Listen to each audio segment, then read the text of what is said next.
قرآن کریم کی توہین کسی قیمت پر ہمارے لیے قابل برداشت نہیں، اور ہم سویڈن کو بھی، ڈنمارک کو بھی اور تمام مغربی دنیا پر واضح کر دینا چاہتے ہیں کہ قرآن پر حملہ ہو،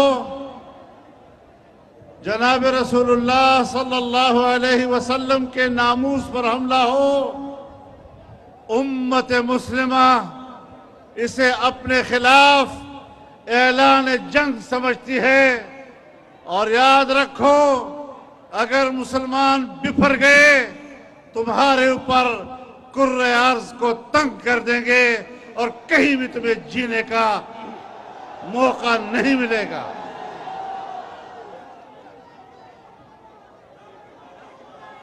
میرے محترم دوستو،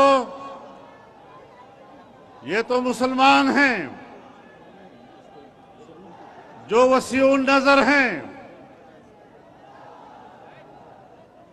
اگر ہم حضرت محمد صلی اللہ علیہ وسلم کی نبوت اور رسالت پر ایمان رکھتے ہیں تو ہم حضرت عیسیٰ کو بھی اللہ کا سچا پیغمبر سمجھتے ہیں۔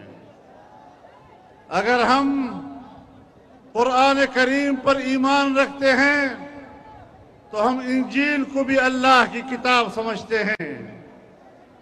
اگر ہم قرآن کو اللہ کی کتاب کہتے ہیں تو تورات کو بھی اللہ کی کتاب کہتے ہیں۔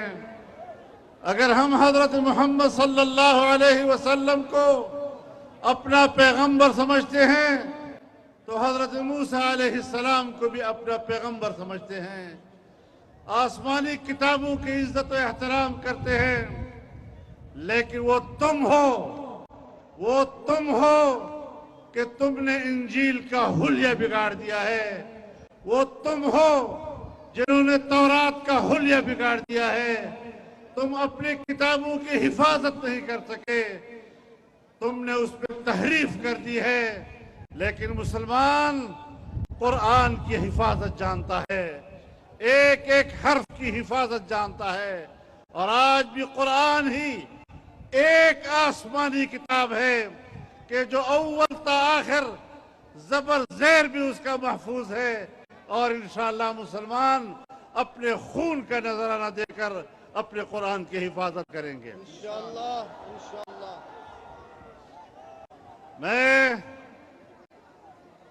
امریکہ کو بھی بتانا چاہتا ہوں، میں پورے یورپ کو بتانا چاہتا ہوں کہ تم نے گزشتہ 2 دہائیوں سے زیادہ اسلام کو ختم کرنے، اسلام کے اداروں کو ختم کرنے کے جو منصوبے بنائے تھے اور نام نہاد دہشت گردی کا نعرہ لگا کر تم نے جو اشتعال پیدا کیا مسلمانوں کے خلاف، مدارس کے خلاف، مساجد کے خلاف، اور جس طرح تم نے دنیا سے اسلام کا نام و نشان مٹانے کی ٹھانی تھی، یہ جو تم قرآن جلا رہے ہو یہ تمہارا وہ اشتعال ہے، وہ تنگ نظری ہے۔ تمہارے چہرے سے لبرلزم کا نقاب اٹھ چکا ہے، تم تنگ نظر ہو، تم اسلام کو برداشت نہیں کر سکتے، تم مسلمان کو برداشت نہیں کر سکتے، لیکن اسلام بھی رہے گا، مسلمان بھی رہے گا، قرآن بھی رہے گا، اور جناب رسول اللہ صلی اللہ علیہ وسلم کی رسالت اور نبوت بھی برقرار رہے گی۔ میرے محترم دوستو، میں عالم اسلام سے، تمام اسلامی دنیا کے حکمرانوں سے، بشمول اپنے پاکستان کی ریاست سے یہ مطالبہ کرتا ہوں اور آپ کی تائید کے ساتھ کرتا ہوں، انشاءاللہ یہ اجتماع پورے امت مسلمہ کا ترجمان ہے۔ ہم یہ مطالبہ کریں گے کہ تمام اسلامی دنیا، ہر ملک اپنا سفیر سویڈن سے واپس بلائے، اور احتجاجاً واپس بلائے تاکہ ان پر واضح ہو سکے کہ اسلامی دنیا اپنی کتاب قرآن کریم کے لیے ایک جان اور ایک قوت ہے، اپنے پیغمبر کے ناموس کے لیے ایک جان اور ایک قوت ہے۔ ہمیں مل کر فیصلہ کرنا ہوگا، اور انشاءاللہ العزیز امت مسلمہ کی پوری تنظیم OIC وہ اس بات کا اعلان کرے، اور انشاءاللہ کرے گی۔ اگر ہم زندہ رہے، ہم میدان میں رہے، ان کو یہ فیصلہ کرنا پڑے گا۔ قرآن کا حق ہے ہمارے اوپر، رسول اللہ کا حق ہے ہمارے اوپر۔ ہم اس ایک اجتماع سے شاید وہ حق ادا نہ کر سکے، لیکن ہم نے آگے بڑھنا ہے اور پوری دنیا کو اس طرف آگے بڑھنے سے روکنا ہے۔ ہمارے بھی کچھ ریڈ لائنز ہوتی ہیں، سرخ لکیر ہوتی ہے۔ تم نے سرخ لکیر کو کراس کیا ہے۔ ہم مزید آپ کی اس قسم کی حرکات کو برداشت نہیں کر سکیں گے، اور اگر تم نہ رکے تو میں اعلان کرتا ہوں کہ انشاءاللہ دنیا کے کسی خطے میں بھی ہو، ہم تم سے اس کا بدلہ لیں گے انشاءاللہ۔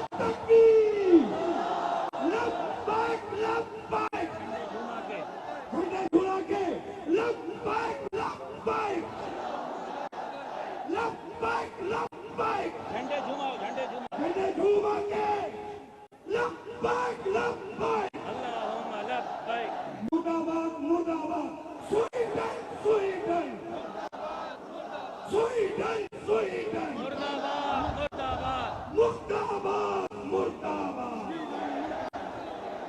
میں یہ بھی آپ کو بتا دینا چاہتا ہوں، اور ہم مل کر یہ مطالبہ اٹھائیں کہ اگر اسلامی دنیا نے اپنے سفیر نہ بلائے تو یہ احتجاج ہر جمعے کے روز پورے ملک میں ہوتا رہے گا، چلتا رہے گا، اور مسلمانوں کی آواز دبنے نہیں دی جائے گی، یہ انشاءاللہ گونجتی رہے گی، اور ہم اپنا مطالبہ منوا کر رہیں گے انشاءاللہ العزیز۔